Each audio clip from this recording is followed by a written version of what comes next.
So, okay guys, eto another day, another vlog tayo. So yan, Daddy Jepo nyo, umagang-umaga, napakabising naglalagay ng mga soft drinks dito sa chest freezer natin, nalalagyan ng ice cube. So yan guys, kita nyo, nandito na rin ako sa chiller. Yan, yung mga slow moving natin, dito ko lang nilalagay guys. Yan, so yan, after nun, syempre, kailangan ikamada na natin to guys.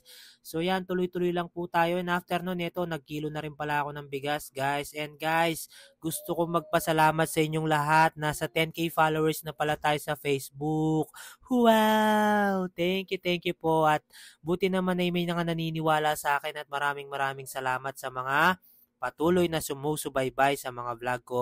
Promise guys, tuloy-tuloy lang po tayo at araw-araw ipapakita ko ang aking kasipagan dito sa pagbibusiness natin sa ating munting tindahan. Siyempre, kasi nga, dahil may pangarap tayo kaya dapat tuloy-tuloy lang tayo at ayun.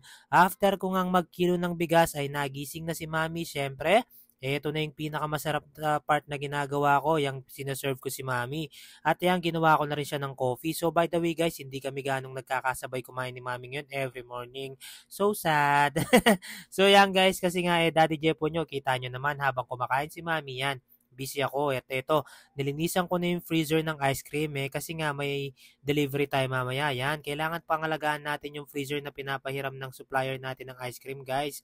Kasi nga libre lang naman yan, kukuha lang tayo ng ice cream. Tapos yun, free na yung freezer. So yan guys, after ko nga nilisan ito, dali-dali ko nang pinalamig yung sasakyan kasi nga si Mami hatid ko na. Fast break tayo, nandito na tayo agad. At syempre, hindi mo mawawala yung pampaswerte. Bye Mami. And after nun, ito, Mr. Segway ng Pandisito guys. At fast break ulit, nandito na tayo sa bahay guys. Dali-daling naligo si Daddy Jepoy. Kasi nga, second injection na ng tatay ko dun sa ano niya, dun sa nakagat niya ng pusa. Yan, kailangan pangalagaan natin yung tatay ko. Yan na rin yung mga benefit ko ngayon kasi nga naalagaan ko yung mga parents ko guys. And after nun, ito, pagbalik, sakto yan, kakasabi ko lang.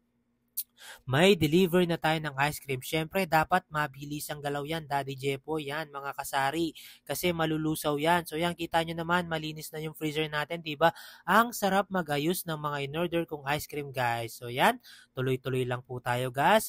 Guys, at mamaya, kita nyo naman yan. Ako, paghapon, ang daming bumibiling bata. Thank you, Lord. So yan, mabilis ang ayos na lang, guys. So tuloy-tuloy lang po tayo. Again, thank you po sa lahat ng mga nagpa-follow at nagtitiwala sa mga vlog ni Daddy Jepoy. At ayan, masaya na naman ako. Full pack na naman yung ano natin, freezer guys. At eto na nga yung mga isang sako pa natin nakalimutan kahapon. Sobrang dami nang napamili ko sabon. Ayan, ilalas ayos na natin to guys. Yan, para ma-display na guys. So ayan.